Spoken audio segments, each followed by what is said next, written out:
Alors, sans plus tarder, M. Khalid Zekri va nous présenter donc sa communication qui tournera autour de la nation à l'ère de la globalisation. Merci Khalid. Merci Salima pour cette présentation. Alors, je vais entrer dans le vif du sujet avec une brève introduction pour un peu introduire mon sujet, nation et globalisation. Là, je me lance dans une aventure qui risque de tourner en mésaventure, parce que ce sont des notions très compliquées, et notamment la notion de nation, qui a été abordée sous différents angles. Et à la limite, on peut trouver un compromis avec la notion de globalisation, qui est récente, mais celle de nation, qui est très ancrée dans les études historiques, politiques, anthropologiques, etc. Bon là, il faut choisir un angle d'attaque. Alors, l'angle d'attaque que j'ai choisi, c'est le départ. D'abord, je vais restreindre mon sujet à la nation arabe, et je vais expliquer un petit peu quelles sont les variations de cette notion telle qu'elle a été développée dans le monde arabe, le monde arabo-musulman, à partir de deux auteurs, Jamal al-Din al-Afghani et Michel Aflaq. Et dans un second temps, je vais voir un petit peu comment cette nation s'est développée au contact de la globalisation, ce que j'appelle l'arabe global, d'une certaine manière. Alors, une chose déjà, la nation est un terme en arabe et en français qui à peu près se recoupe dans ses éléments scéniques. Nation vient de natio, c'est-à-dire du natio latin, c'est-à-dire naître, du verbe naître. Donc la nation est en lien avec la naissance, avec l'origine. Et dans la langue arabe, donc la nation, l'origine, la mère aussi, puisque la naissance de la mère. Et en arabe, l'umma est aussi une variation phonétique sur la notion de et donc la notion de naissance également, hein, et d'origine d'une certaine manière, le lieu d'où l'on vient, ou l'imaginaire d'où l'on vient. Donc, en langue arabe et en langue française, pas seulement française, mais aussi anglaise, eh bien, c'est espagnol, etc., les langues d'origine latine, même si l'anglais n'est pas du tout d'origine latine, mais en tout cas, les langues d'origine latine, il y a ce lien entre naissance et nation. Ça, c'est le premier point. Le deuxième point qui concerne plus particulièrement le monde arabe, dans le cas du monde arabe, c'est la nation qui désigne une collectivité, s'est constituée sur la base d'une sélection mémorielle théorisée à travers justement ce concept de Ummah, dont l'acception est à la fois religieuse et politique.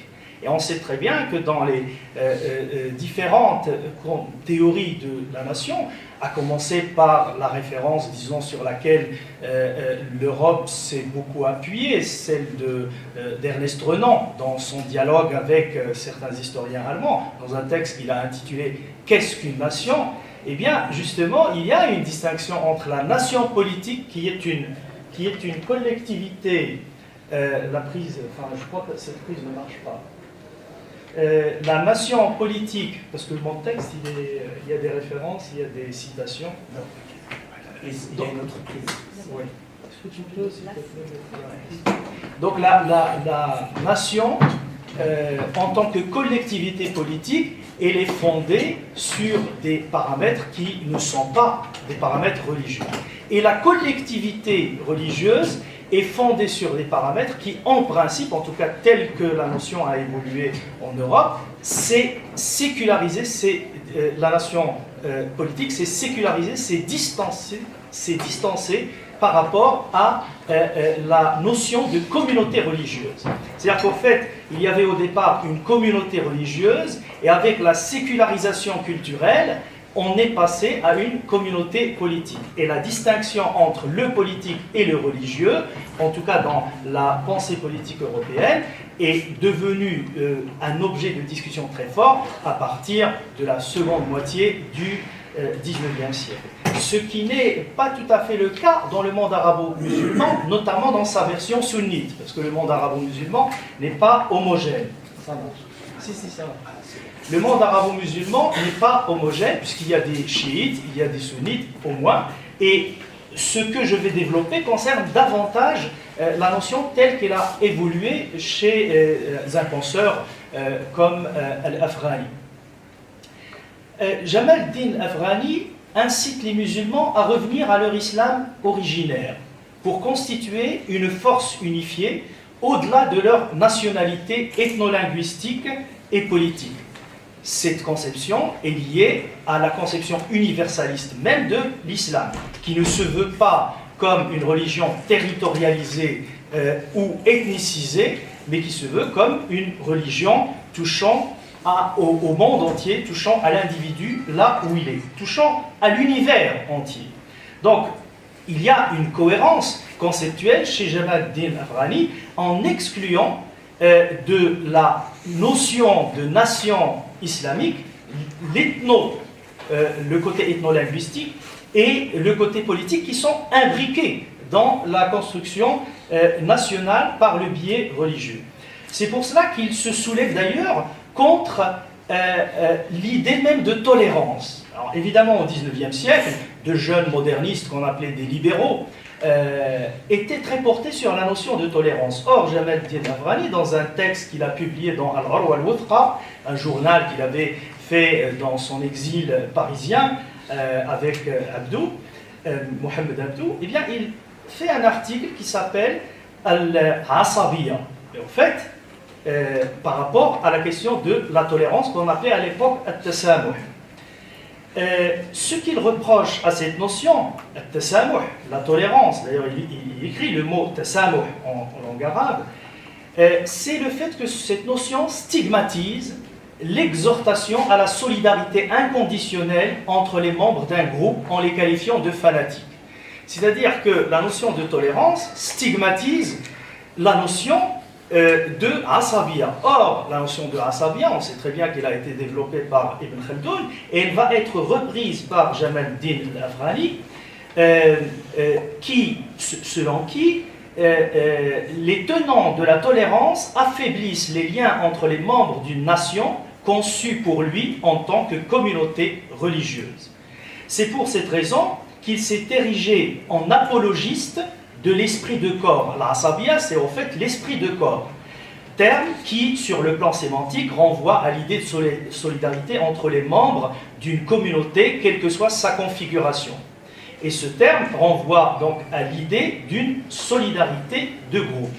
Le mot « at-ta'assub », dérivé de l'Asabiya, signifie, dans les dictionnaires arabes, aussi bien al-Muhit que les lisan arabes, solidarité et défense contre l'ennemi. Mais son évolution lexicale moderne en a fait un synonyme de fanatisme. Le mot al-muta'assib, qu'on utilise pour désigner une personne fanatique, n'existe pas dans les dictionnaires arabes classiques. C'est le mot al-asabi qui est mentionné dans ces dictionnaires pour désigner une personne qui soutient sa famille paternelle, al-asaba, et fait preuve de solidarité avec elle contre ses adversaires de manière inconditionnelle.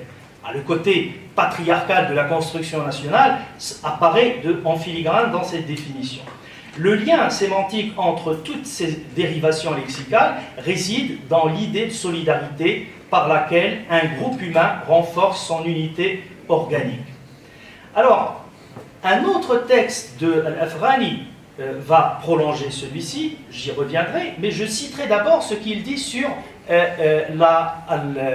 l'Asabiya, par rapport à la notion de tolérance.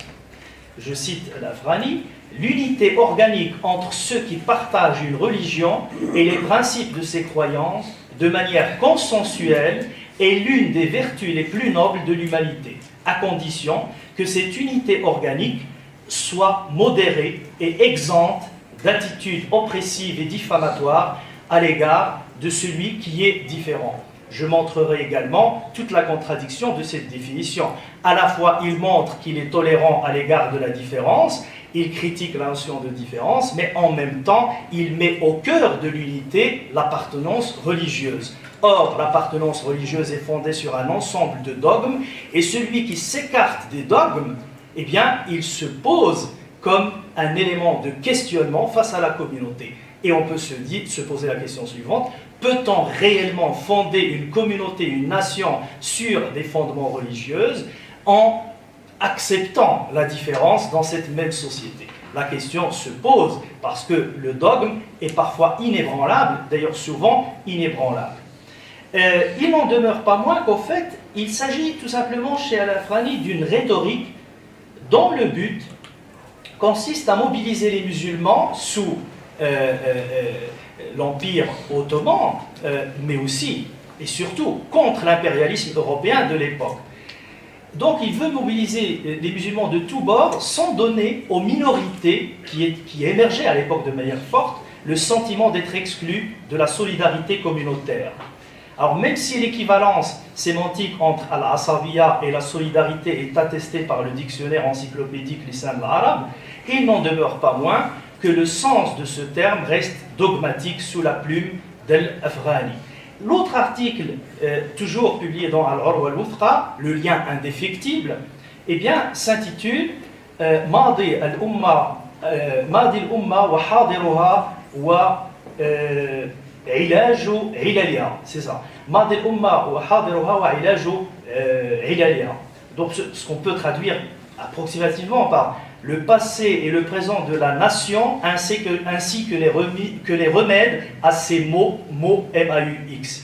Eh bien, dans cet article, Al-Afghani retrace les grandes lignes idéologiques de sa conception de la nation islamique.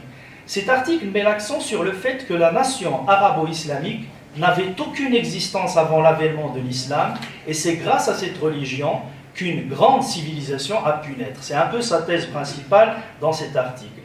Et n'oublions pas que le verbe naître apparaît ici. La nation arabo-musulmane est née à partir justement de l'islam selon lui. Il ajoute que les différentes dissensions entre musulmans ont conduit à les affaiblir et à en faire un corps malade en proie aux convoitises des conquérants européens, essentiellement français et anglais. Dans cet article, il utilise un langage physiologique, ce qui est un peu normal pour le 19e siècle, la seconde moitié, qui était un petit peu un siècle organiciste, où on analysait la société, les phénomènes sociaux, les phénomènes de foule également, avec un arrière-plan scientiste et évolutionniste. Donc son langage est organiciste dans cet article, puisqu'il parle d'un corps malade, d'affaiblissement, il parle également des organes, d'organique, de solidarité entre les organes, etc. Et cette utilisation de la nation arabo-islamique fondée sur le paradigme religieux, en fait, son objectif consiste principalement à unir la communauté musulmane sous le règne d'un même calife. C'est toujours la même histoire qui revient, et à l'époque, il y avait le début d'une crise du califat. Et du coup, il fallait théoriser la nation en fonction de, justement, cet homme qui va unir la nation arabo-islamique sous le paradigme du califat. Ça, c'est pour un théoricien, on va dire, religieux, hein, pour le dire rapidement, qui a d'ailleurs dialogué avec Ernest Renan, mais sur un autre plan, concernant le lien entre islam et religion. Un autre théoricien, cette fois-ci, qui a l'air d'être séculier, qui a l'air d'être progressiste, si vous voulez, c'est Michel Aflaq, le Syrien Michel Aflaq.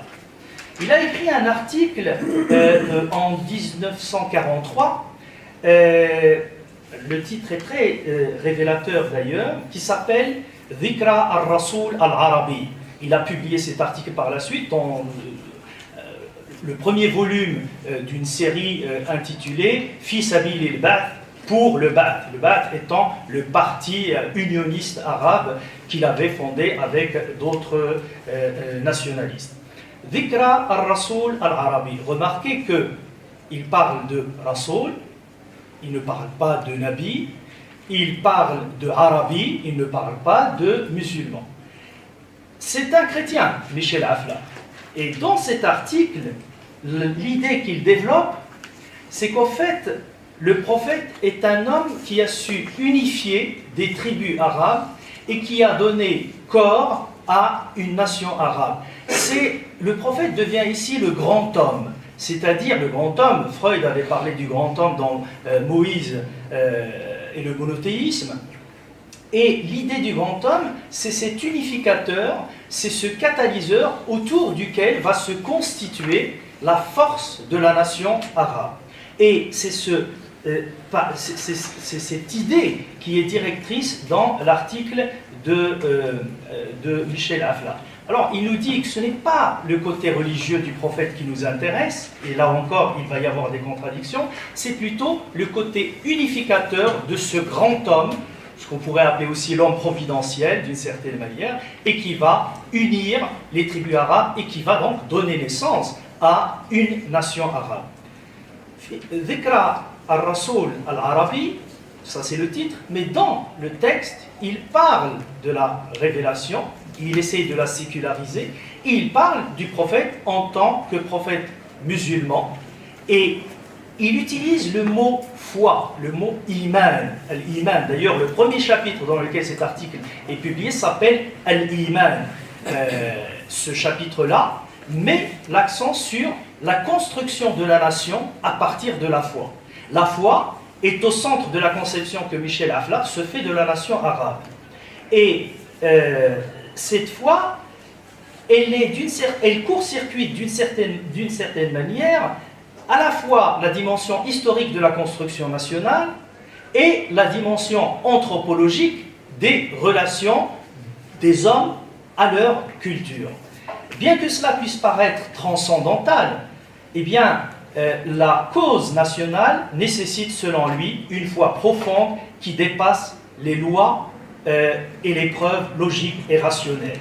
Alors, vous voyez, à la fois, il va rationaliser ou d'une certaine manière séculariser la figure du prophète, il va lui enlever ses attributs strictement religieux pour en faire le grand homme, donc il va le séculariser, mais en même temps il va introduire la notion de foi et il va introduire la religiosité dans la dimension politique, qui en principe doit prendre ses distances par rapport à la question de religieuse. Donc le prophète devient une figure séculière et la nation, ou la foi en la nation, devient d'une certaine manière une question religieuse. Il y a une imbrication dans son langage, une imbrication implicite entre construction religieuse et construction politique de la nation arabe. Et pourtant, il récuse toute construction religieuse puisque le multiconfessionnalisme arabe, d'abord il en est sorti, et puis il tient compte beaucoup de ce multiconfessionnalisme et de ce multiculturalisme arabe. Michel Aflaq inscrit, en célébrant la figure du prophète, Michel Aflaq inscrit la temporalité historique de la nation arabe dans un destin commun au-delà des différences confessionnelles. Et dans cette commémoration du prophète, eh bien, il nous dit, voilà comment il s'adresse au public: « Messieurs, nous célébrons aujourd'hui la mémoire du héros de l'arabisme et de l'islam. Mais qu'est-ce que l'islam sinon l'enfant de la douleur de l'arabisme ? Cette douleur est revenue sur notre terre avec une intensité et une profondeur inconnues des Arabes de la Jahiliya. Que ne fait-elle jaillir une révolution épurée et rectifiée, pareille à celle dont l'islam a levé l'étendard?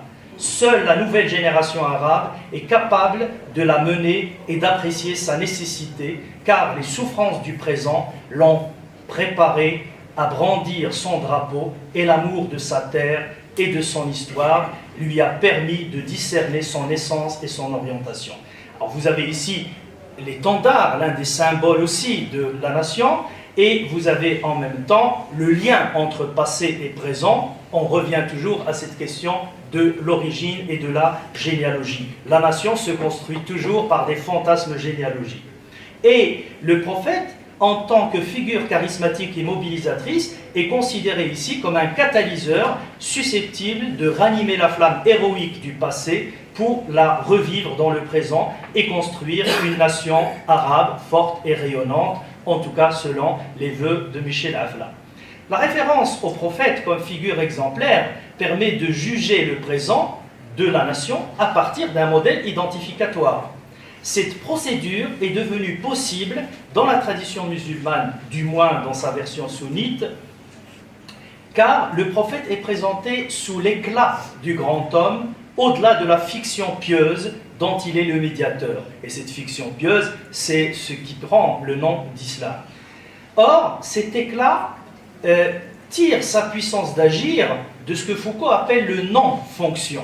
Le prophète, Mohammed, devient un non-fonction, c'est-à-dire une nomination qui assume une fonction de cohésion et contient donc les germes de sa propre perversion, finalement.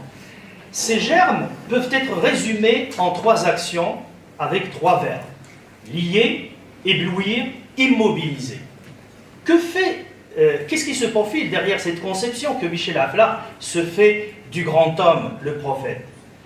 Lier la nation, faire le lien, lier la nation sans accorder une quelconque importance au plébiscite, mot qu'on trouve dans la conception que Renan se fait de la nation.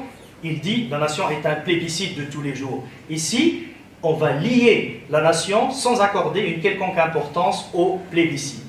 Éblouir la communauté des croyants par la figure exemplaire du prophète. Et enfin, immobiliser l'identité de cette nation, l'identité historique de cette nation, par un rattachement inconditionnel au prophète en tant que modèle incontournable. Donc vous avez 3 actions qui, d'une certaine manière, clôturent, inscrivent la nation arabe dans une espèce de finitude. Lier, éblouir, immobiliser. Cette situation va, à chaque crise majeure, conduire à raconter les causes des défaites de la nation à travers un discours général et affectif sur la dissolution de la communauté arabo-musulmane. Et on voit ça à chaque fois, jusqu'à présent d'ailleurs, avec aussi bien les tenants de l'islamisme que les tenants encore de ce qu'on pourrait appeler l'arabisme ou le panarabisme. Alors, évidemment, on peut se poser la question,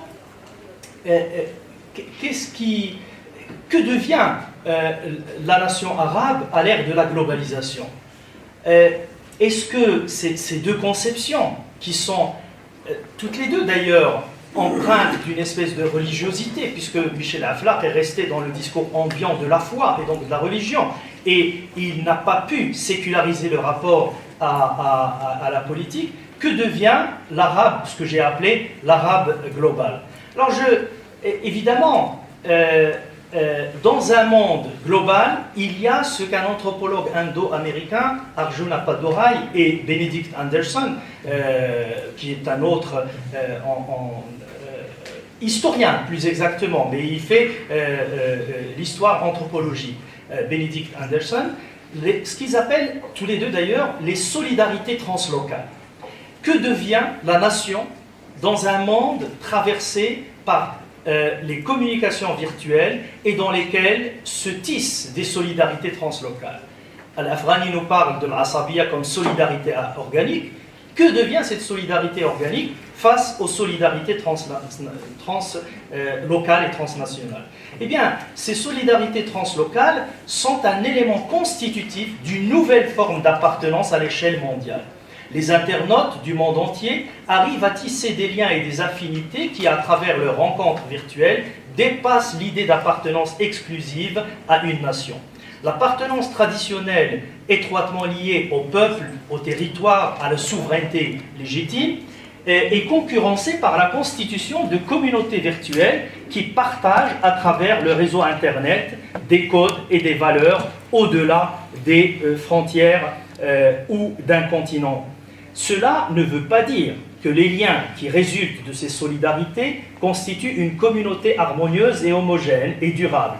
Ces liens sont contingents et soumis à une temporalité structurée par cette contingence même, puisque des liens virtuels se font et se défont constamment.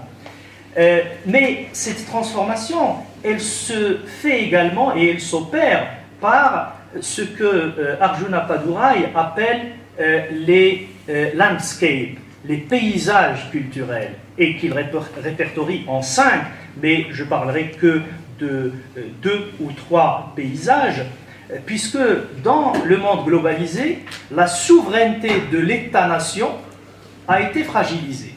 Alors, juste un mot sur le passage entre État et nation. Tout simplement, une nation peut se constituer sans État, avec des solidarités, des liens entre des membres d'une communauté. Mais à partir du moment, et surtout pour le monde arabe, le moment des libérations du joug colonial, les nations ont voulu se constituer en État-nation. Et du coup, la nation en principe, qui naît spontanément, va être appropriée par l'État. Et justement, que devient la nation quand elle est appropriée par l'État? Dans les États arabes, la nation, quand elle a été appropriée par l'État, pour des raisons qui sont strictement de libération, de décolonisation, donc des raisons politiques, eh bien, elle a commencé à créer des citoyens, des membres de la communauté que j'appellerais conceptuels. Il n'y a qu'à feuilleter les constitutions du monde arabe, il y a un décalage énorme entre la définition du citoyen dans ces constitutions et de son appartenance linguistique, ethnique, religieuse, etc., et la réalité que vivent ces citoyens dans leur quotidien. Donc, finalement, l'État ou les États arabes, quand ils se sont appropriés la nation, ils ont créé j'allais dire des personnages conceptuels, des citoyens conceptuels, qui sont en décalage par rapport à leur réalité. Alors, Arjuna Padurai parle de cette impossibilité de se constituer comme nation et comme État-nation, justement, dans le monde globalisé, à travers ce qu'il appelle les ethnoscapes. Les ethnoscapes qui sont tout simplement ce flux migratoire, ce flux des exilés, ce flux d'individus qui passent d'un territoire à un autre, d'une région à une autre, et qui contamine nécessairement l'identité et la constitution identitaire d'une nation. Il y a également ce qu'il appelle les financescapes, le flux financier qui passe toujours par le virtuel, par les réseaux Internet, et qui traverse l'économie et les finances de différents continents. Du coup, les États-nations qui pouvaient décider de leur sort en fonction de leurs choix nationaux ne peuvent plus décider de leur sort en fonction de leurs choix nationaux, puisque les multinationales imposent leur présence dans ces nations, leur présence financière et économique. Et il y a également ce qu'on appelle les mediascapes. Et les mediascapes qui peuvent aller des chaînes satellitaires au réseau Internet, et la communication d'un individu avec un autre appartenant à une culture radicalement différente, par exemple un Marocain avec un Japonais ou avec un Chinois, à travers le virtuel, transforme d'une manière ou d'une autre son sentiment d'appartenance nationale.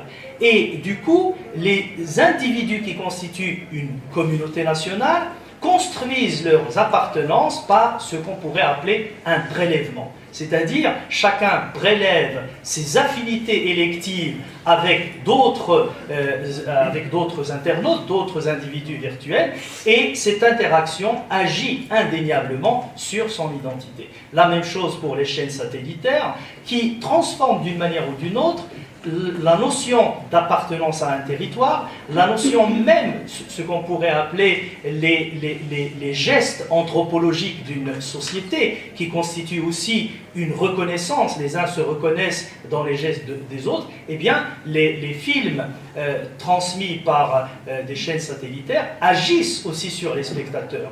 On a parlé hier d'une espèce de turquisation de l'esprit du spectateur, du téléspectateur marocain. Eh bien, il y a une nouvelle manière de vouloir s'habiller, une nouvelle manière de vouloir aimer, une nouvelle manière de vouloir vivre, qui ne vient pas d'une décision intérieure à la nation, mais qui vient justement de cette communication virtuelle, de ce que Arjuna Padurai et les mediascapes, et qui agissent d'une manière ou d'une autre sur les spectateurs. Donc, pour conclure, la nation arabo-islamique a été construite sur le paradigme religieux, on l'a vu avec Al-Afghani, et donc sur un paradigme qui se revendique d'un universalisme mais religieux. Et avec le texte de Michel Aflaq, on a vu que la nation veut être sécularisée par rapport à la religion, mais en même temps, elle tombe dans sa définition même dans un langage religieux, dans un langage de religiosité, puisqu'il met l'accent sur la notion de foi, qui intitule d'ailleurs le premier chapitre de son livre. Et du coup, le paradoxe qui se pose, c'est comment définir une nation politique tout en maintenant l'appartenance ou le choix religieux des membres de cette nation. Alors, comment peut-on construire une nation en dépassant le lien religieux et en fondant l'appartenance sur le relationnel intercitoyen, tout en maintenant aussi le choix anthropologique d'une nation, qui est un choix spontané, de la religion. Donc ce paradoxe n'a pas été résolu dans la définition même de la nation arabe, et avec la globalisation, les choses ne font qu'empirer, puisque l'appropriation de l'État l'appropriation de la nation par l'État a fait que la souveraineté de l'État-nation, fragilisée par la globalisation, ne peut plus diffuser une définition cohérente, ou je dirais organique, pour reprendre ce terme de l'Afrani, de la nation. Merci.